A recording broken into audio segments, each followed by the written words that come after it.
My hands are still shaking as I sit here telling you this story because just an hour ago I walked into my own kitchen and found my wife Hannah sobbing on the floor, a vicious red handprint burning across her cheek. And you know what? That wasn't from some accident or a clumsy slip with a pan. No, that was the mark left by one of our own HOA's so-called security officers, just for questioning a $400 mailbox fine. Yeah, that happened.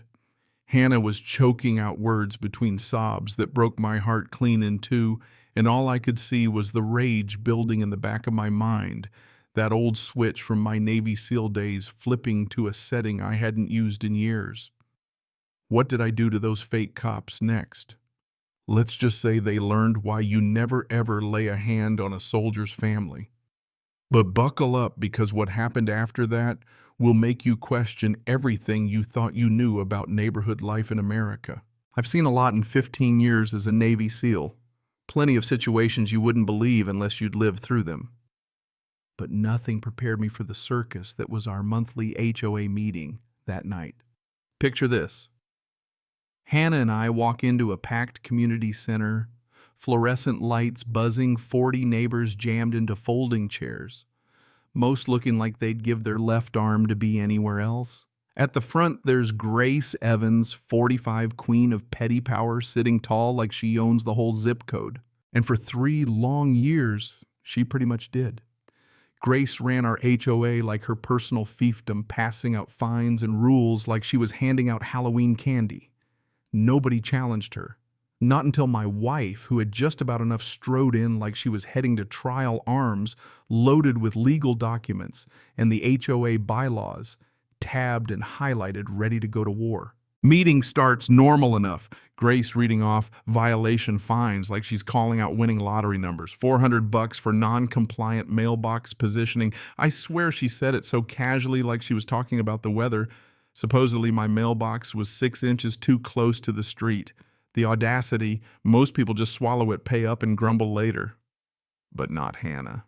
She stood up, took a deep breath, and said, "Actually, I have some questions about these fines." She had the entire room's attention, including Grace, who looked like she'd just swallowed a lemon. Hannah started reading straight from the bylaws. Section 12.3 fines cannot exceed $50 without a formal hearing and 30 days written notice. You could have heard a pin drop. Grace's coffee mug hit the table with a click that sounded like her power shattering. Her face went from smug to panic in 2 seconds flat. But my wife didn't go for the kill. She was smart. She proved that this fine was made up, that Grace had gone way beyond her authority, but she left just enough wiggle room to let Grace save face. She knew the game wasn't about destroying Grace in front of everyone, not yet. It was about planting seeds of doubt and letting her unravel herself. But Grace, she wasn't the type to take embarrassment quietly. Her cheeks burning, she ended the meeting with a warning that would chill your blood. Some residents need education about community standards and respect for authority. The way she said it, dead eyes, fake smile, you could tell this was just getting started.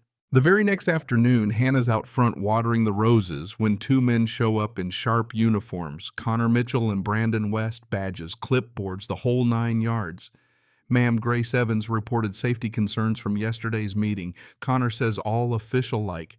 Hannah, sharp as ever, immediately senses something's off, but their badges look real, their documents look real. Heck, even their attitude is professional until it wasn't. When Hannah pulled out her phone to record, Brandon blocked the camera with the smoothness of a guy who'd practiced in the mirror. "Recording is not permitted during official investigations," he droned.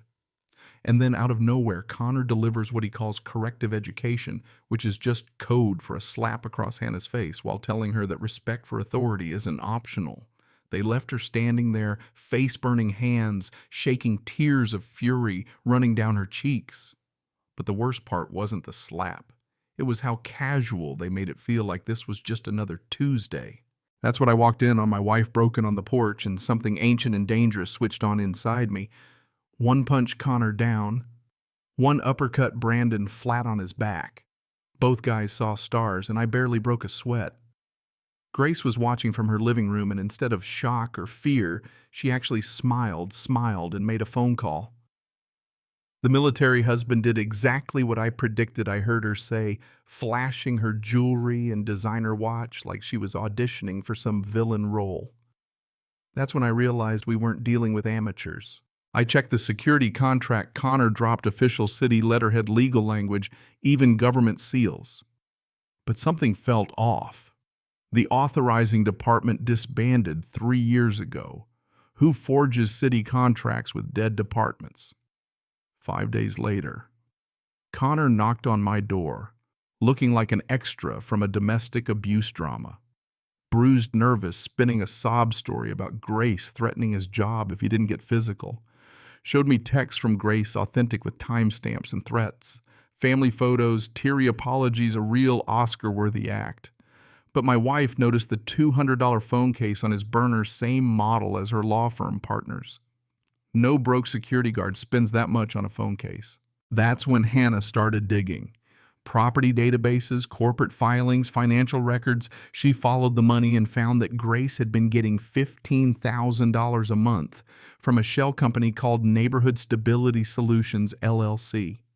That's $270,000 in 18 months, and her official HOA salary, zero. Someone was bankrolling Grace to run the neighborhood like her own little dystopia. Every real estate sale in the last 18 months, every harassment campaign, every mysterious cash offer, Hannah tracked it all. Shell companies buying up homes for cheap, right after families caved to Grace's relentless fines and harassment. The surveillance on our house got creepier too.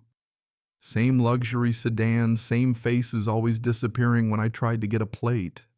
When I checked with my old security contacts, the car was registered to a woman who'd been dead since 2015.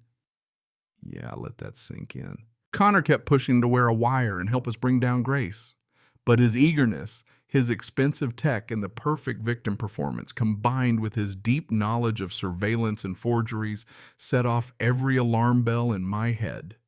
He wasn't just some hired goon. This was pro-level manipulation. Meanwhile, Hannah traced Grace's shell company all the way back to Maplewood Development Corp., and that's when the pieces really fell into place. She found a name in the employee record, Sarah Evans Mitchell, licensed architect. Grace's daughter. A little more digging and the bombshell dropped. Sarah Evans Mitchell was married to Connor Mitchell. It was all family. Grace, her daughter Sarah, and son-in-law Connor, running a professional scam using HOA authority and fake security, pushing families out and flipping properties for millions. Sarah's architectural firm specialized in distressed neighborhood acquisition, which is just a fancy way of saying they create problems, then swoop in to buy homes on the cheap and cash out big. When Hannah confronted Grace expecting denials, Grace actually teared up. Sarah needed this project to make partner. I just wanted to help my daughter. In her mind, ruining lives was justified by motherly love. She didn't even see how twisted it was. Connor dropped the act and got cold. This is just business. You interfered with a very profitable operation. Then the real mastermind showed up, Marcus Webb, CEO of Maplewood Development. He'd run this scheme in 6 other cities, recruit local families, create chaos, buy up properties, and make a killing. Sarah, as a licensed architect, had the access to real city letterheads and seals for the fake documents. Connor played the muscle and Grace did the dirty work. Every house lost was a payday.